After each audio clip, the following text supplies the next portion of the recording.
Welcome to Hello Kind Soul Podcast, where we raise the vibration of kindness on a global scale. Subscribe to the channel and follow us on all major platforms for your daily reminder to lead with love.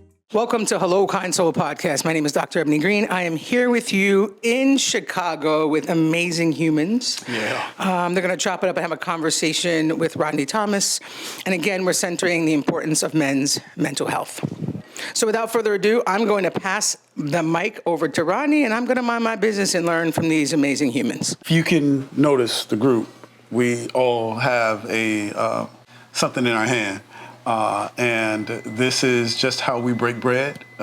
We try to do this on a regular basis, but this is what you get. This is an authentic space. We are going to be ourselves, nothing other than ourselves. So you're going to get the full truth.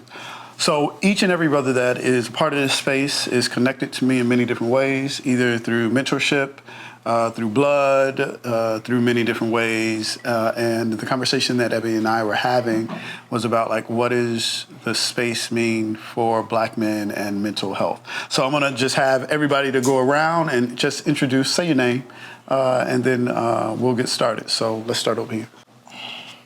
How y'all doing this evening? I'm Terrence Smith. Hey, what's going on? Everybody doing? On Vario. This kind of reminds me of a 70s album. And I'm a Pisces. Yeah, right? I'm a Pisces. Yeah. Facts. I'm Charles, but all of my close friends call me Chuck, so you can call me Chuck as well. I love that. My name is Chavez, but my friends and family call me Chevy, so I typically go by Chevy. My name is Tony, and I am Rodney's brother. Yes. Yes. Hello, my name is Corey, and I'm Chevy's brother, adopted, and just a little extra. Grazie, hoi, Tama. Good evening, everybody. I'm ADG Floss Boss, Achilles the God, a.k.a. Romaine. We're talking about Black men and mental health. And I had the opportunity to chat with Ebony one-on-one that led to this additional space. And I'm like, man, Ebony, this is a perfect time for you to come and just to really see the curated space that we have on a regular basis. And so I want to ask you all a couple of questions and just have a conversation about Black men, specifically mental health. So my first question is just about, why do you think that there is kind of like this elevated experience or conversation around Black men and mental health? Because you don't normally hear white men and mental health or whatever, but now it's elevated for Black men and mental health. So why do you think that is a important thing to talk about, especially within today's context? And let's make sure we'll keep the conversation, in the So for me, I feel like mental health for Black people, or for Black men in a sense, is like, for example, we find it hard to be open in a sense. Like me, like anyone, we all face so many trials and tribulations in life, but like you stated the other day, we all have a problem with just being open to how we really feel, because as Black men, since we're always taught to, be strong and this and that, we look down at the fact that being strong can indicate going to another person, talking to them about, the current situation, whatever state of mind that you're in at the moment. And, it's just something that we lack as a group. Chuck, yep. I would like to add to that. I think it's because it's the Black thing. Yeah. It's always added to it. I'm Black, you Black, we Black. I think that plays a role. I'm going to say the whole thing, but it's always, like a Black man did this, or like a cop policed this, policed that. I think it's because we pay attention a lot to being Black. And being Black comes with a lot of different things. And I won't get too much into that. Yeah. I'll pass that hot potato and let somebody else, piggyback off of that. But it just comes with the territory. Yeah. I'm Black. Yeah.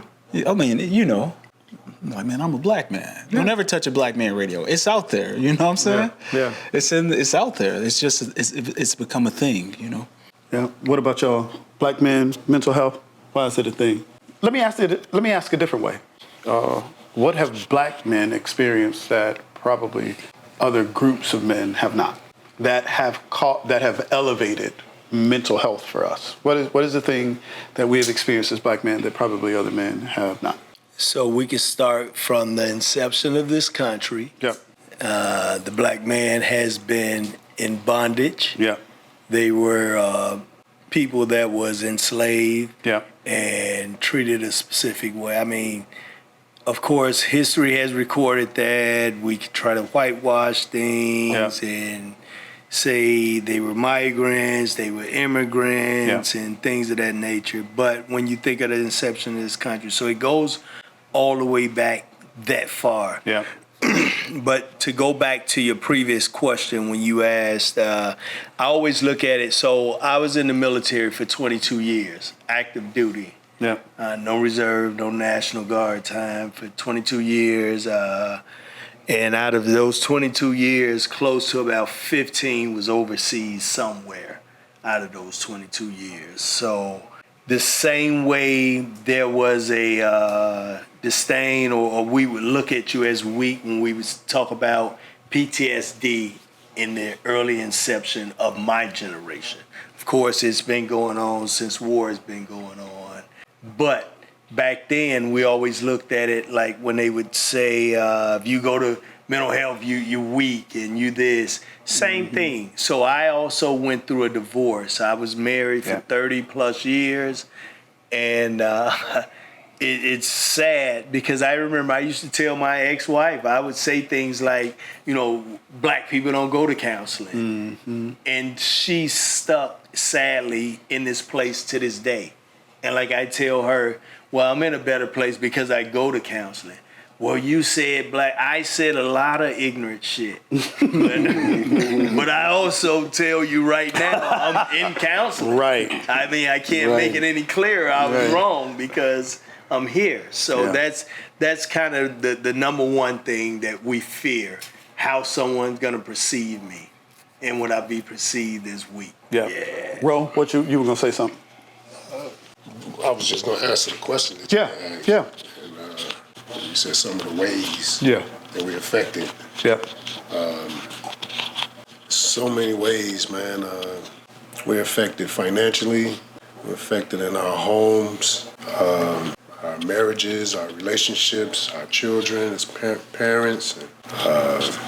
You come from where we come from in certain neighborhoods, especially in Chicago. The profiling that exists from the police alone, like it's a lot of different stereotypes for different ethnics that comes from Chicago, but this is all over the world in general. There's a lot of racism that exists, but for us here, stereotypes exist because it's so segregated in Chicago still that it's not being spoken about a lot, but it affects a lot of communities. And when you see the police profile our culture a lot more than other cultures, and we have this radar, just they zoning in on us. It affects us on a day-to-day basis because they're doing it more often and more frequently illegally, and it's unacceptable and it's wrong, and we go home at night, we have to sleep, and it's difficult to sleep in peace and not be paranoid knowing that they're supposed to serve and protect and things like that. So that causes a lot of stress on us, and it just affects us in a lot of different ways that we don't even want to talk about. We hold it in, and it's difficult when you got to hold a lot of different dynamics of trauma, and so it's a lot of different dimensions to it. My question is, when did you realize, like Tony basically said, like, man, I told her I'm getting help, and I said a lot of stupid shit, but when did you realize that mental health was a real thing for you? Yeah. Mm-hmm. Like, right? Because for a long time, people will talk about mental health, and everybody's like, yeah, cool. But then there's this moment where you're like, oh shit, I'm not okay. So when did mental health become something that you realized actually mattered? I can actually reflect on the time. I'm at a specific time, 2018. I was homeless at a point in time from October 2018 to March 2019. So I went through a whole season, holidays, no family, sleeping in a car, during the coldest times in those years, with literally no money. Now I worked, and I understood that I had hit rock bottom. I had migraines every day where I couldn't see the computer, or I'm literally throwing up or laying on a hotel floor because I can't really enjoy the state that I have to really cleanse my body and really refresh. I held a lot of trauma and stress on me all those years because I felt like a lot of people that I pretty much served, being a humble servant, I didn't get that reciprocation. So I was looking for that return, and I think that really affected me. So when I went through my tough times, a lot of people didn't pick up on that, and I had a lot of ways of learning that I wasn't being my authentic self. So when I hit that rock bottom, that kind of gave me a rebirth, just a really understanding that I had to be deeper than the surface level, the majority of this world. And it was very important to me to really pick myself up because through me, I'm closest to God. And when I felt his presence of a second chance, I couldn't ask for nothing, more than that. I had to take advantage of it. And since that, I've gained brothers and uncles outside of my blood family. And I just feel like we understand that we've seen generations of people struggle and suffer, and they've done all that they can. And with our force together, we're able to brainstorm and come up with so many different ideas that a lot of people by themselves cannot even, gravitate to. We vibrate at a high energy together, and we just understand now that we need each other. This is not an individualistic world that we have to live in, and we know that we can call upon each other and create these safe spaces for a person to be their authentic self. And I don't want to take up too much more time. Absolutely. It was absolutely. It was beautifully said, man. Thank you for sharing that. I actually have two instances where mental health became more prevalent in my life. One was in college when my girl and I had decided to split ways. And this was, and Pops know who I'm talking about. He met this woman. And, during that time, when we split and the house that we shared became cold, and I started to understand, things in a different perspective.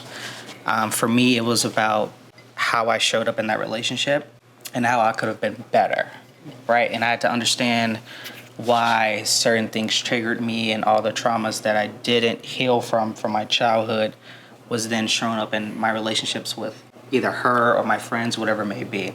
The second instance, which is actually the biggest, was 2020 when the world shut down and we were forced to deal with ourselves, right? It wasn't a choice. We couldn't go outside. Everything was closed. And gracefully for me, I was in what they called a business that was, allowed to stay open. But nonetheless, it was a challenging time because I spent the most time with myself than I was used to or accustomed to. And that's when I knew that's when the journey really started for me, and the true healing and the therapy and really, just becoming bigger than myself. Okay, that was a great question because it made me reflect. So, as a child, I was raised old school, boys don't cry. And if I did cry, my dad would say, stop crying, or you're a sissy or something like that, or I'll give you something to cry about. So I was always trained to go inward with my emotions. But around the same time, 2020, that's when I realized depression was real. It was real. Every day I woke up, and it was. I'm not going to get into too much detail about what it was over, but it was a lot of legal problems, relationship problems, financial. It was all at once. And depression is real. I was in such a dark place, and I was stress eating, etc. I looked for help. Therapists, anger management, just suicide hotline, anybody that would listen to me. I needed someone to listen to me. But for me, what helped me, right? They had to get off the phone. They had to get back to Netflix. They had to get back to their life. And that's when it hit me. I'm going through this. Nobody else is going through this. This is mine, and I got to deal with it. I feel like what really made that depression so real is because I wanted somebody to fix it for me. I wanted somebody to fix it. I wanted somebody to say something, and it never happened. I had to pick myself up by my bootstraps and know that at the end of that dark tunnel, there was light, and I had to walk with that pain. I had to carry it with me when I didn't feel like going to work, when I didn't feel like being social, when I didn't feel like smiling or laughing at a joke. I still had to be cordial. And the only thing that rescued me from that was knowing that it was mine. It belonged to me. I was going through it. But that's when I noticed that it's real. And to go back to why is it so important for black men? Because that's just how we raised. That's how we raised. Yeah. I was raised not to let it out. Yeah. So you don't talk. We don't cry. No. You don't share your emotions. You don't talk about it with another man. What did we say when we were on the back porch? Remember we were joking about love, bro, or I love you, right? I love you, right? And so the fact that we just can't even say or feel uncomfortable with saying I love you, right? It's been so stigmatized to me that you're gay. Oh my! Do you know what I'm saying? And there's this thing that comes with it that, but all that has been a learned behavior that has been passed down to us through what it means to be a man, right? So yeah, sorry. Like it's one thing to be passed down to us, right?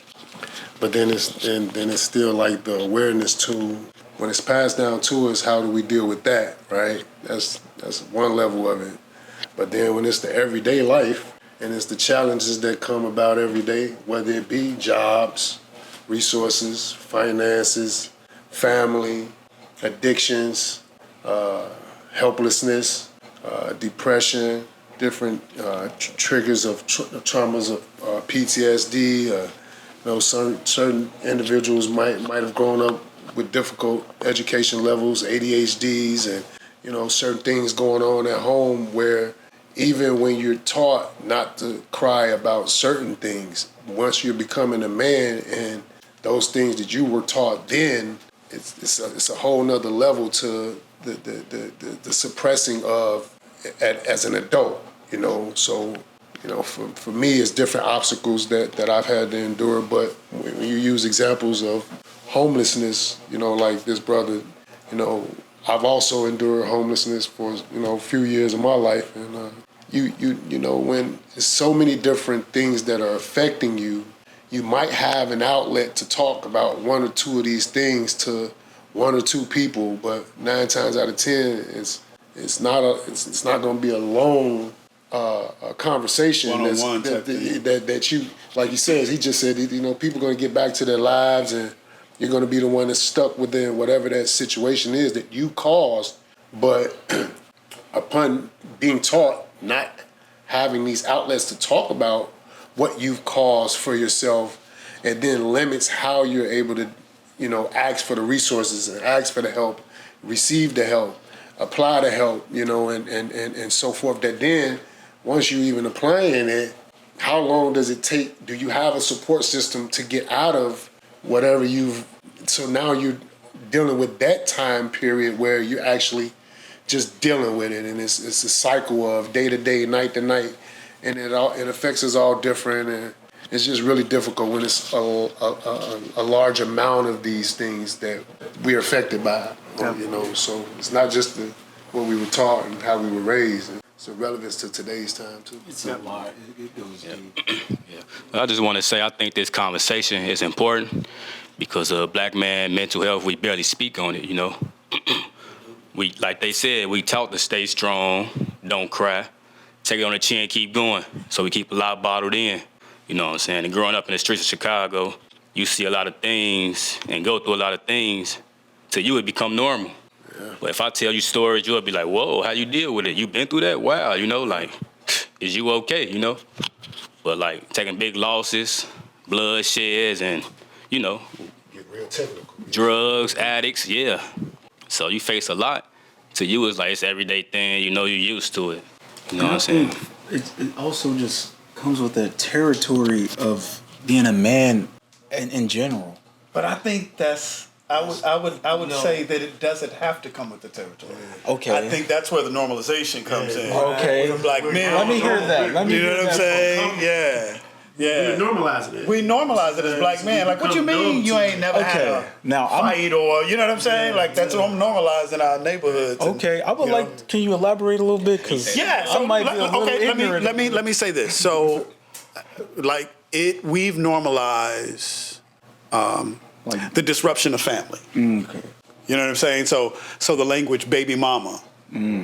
You know what I'm saying, has normalized around, like, we know that there is no father in the, you know what I'm saying, and that's been normalized, right? So there are these particular things that have been normalized in the black community. Become an enigma of. Yeah, right. Like, that is not, but it's interesting that even in this space, we have to disrupt our own thinking of thinking like that's actually not normal. Okay. It's not okay. It's not okay. You know what I'm saying? Okay. We laugh at it, but it's not okay. Just as that, like that. We were just talking about making fun of each other growing up. You know, these things are within our culture acceptable, but ultimately we're forced to when we're kids and we're, you know, wise cracking or whatever the case is, it causes a different trauma to each individual, or it's fun to some.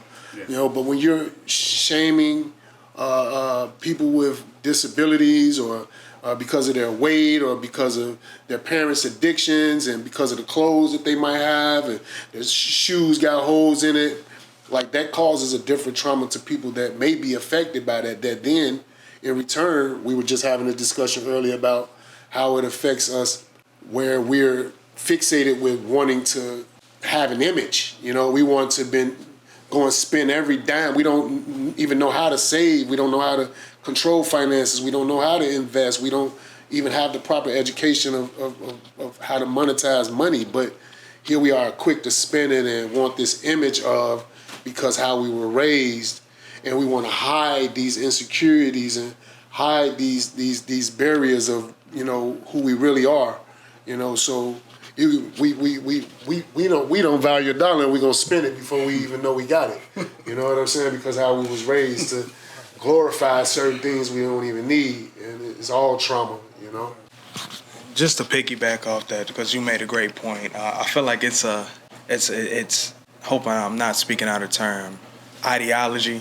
We idolize somebody else's lifestyle, and I feel like even when we reference the book of the Bible, I feel like you have to learn it for yourself. You have to explore you or who you are to be a wholesome person. And I feel like we're capable in enduring the trauma that we go through. I think the problem is we don't release that shit. We let that shit stay within inside of us. So building that community so we can talk about what we done been through helps a person be vulnerable and open up, you know, to actually talk about it. But a person feels, I guess, seen or heard. We come from a lot of that shit when we was kids. It was always taught, you do it this way or it's the highway. It ain't no ifs, ands, or buts.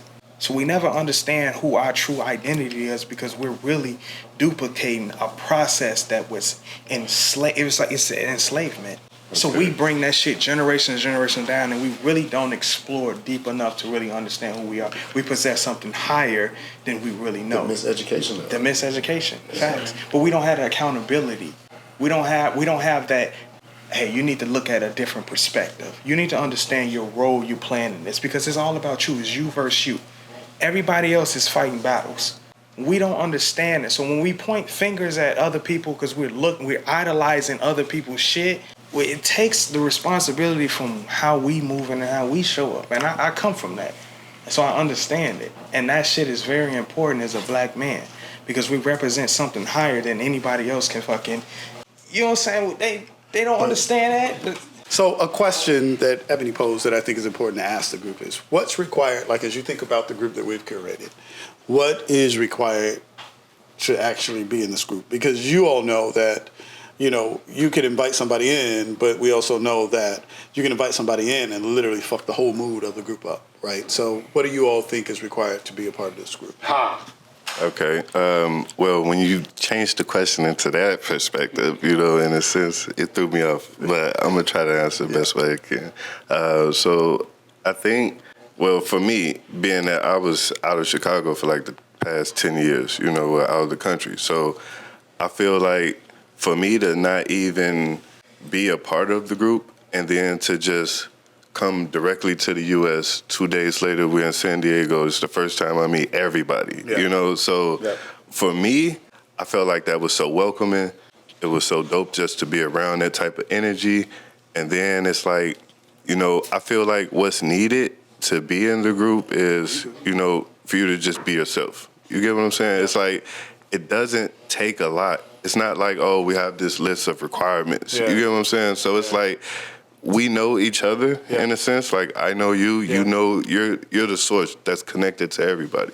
So in a way, it's like you already know the vibes. You know who's who, the real them. You know, so therefore you know who could bring what to the group and if they're valuable. You so get there what I'm has saying? to be some connection to the group. Yes. And for you, especially coming from out of the country and not really knowing everybody in the group, what did you have to see or experience from others to make it feel like it was okay for you to be yourself? Okay, so for me being that, and I'm gonna just be honest, for me to be away so long, and then just to come back to being around other black men, for me, Pops, like, I'm not even thinking about what could go wrong. You get what I'm saying? Like, it's the first time I've been around this in so long. So, like, you know, like I've been saying it plenty of years in advance, you know, prior. Oh man, I need to be around my people, you know, like, I was alone in Europe, you know, like that's a lot for any black man that's never left the country. You're by yourself, you know, in a sense. So it's like, I just feel like, just be yourself, man. You don't have to be somebody you not. We know when real is real and we know when fake is fake. You get what I'm saying? Like, vibes don't lie, basically. And so Chuck, you and Chevy, I'll give it to you after Chuck, but you're the newest member, right, to the group. So for you, there was something about the group that you gravitated to and that you wanted to remain in. So what was it for you? The authenticity and the vulnerability and just the overall realness. Like, we met at the bowling alley, bowling strikes, everybody's cheering, even the opposing team. You know, wasn't no hating going on, none of that foolishness. It was like grown men. Being a grown ass man. Yeah, being a, you know, and having fun and being a person, a real person that's full of layers and taking the time to show each layer. It wasn't like boom in your face. So I would say authenticity. Yeah, because there was nobody in that group that you felt that was not being authentic. Right. I was so bashful to eat. You guys had the chicken laid. I was like, I'm not going to eat. You know, I bowled the strike. I was like, oh, man, they ain't going to. Because it was imposter syndrome. Yeah. Like, they ain't going to fuck with me, right? Oh, my bad. You know, they don't give a shit about me, right? That's how we think when we meeting new people. Like, oh, the fuck is this guy? He's, you know, but. And you didn't even want to bowl. You're like, I don't want to bowl. Because I sucked, but I didn't suck as much as I thought I would. So I think if you wanted to join this group in this space, just authenticity and vulnerability, and don't be afraid to peel back those layers. So for me, we're gonna get to that last one. You're right. His mind goes to those places. All right, Chevy, what?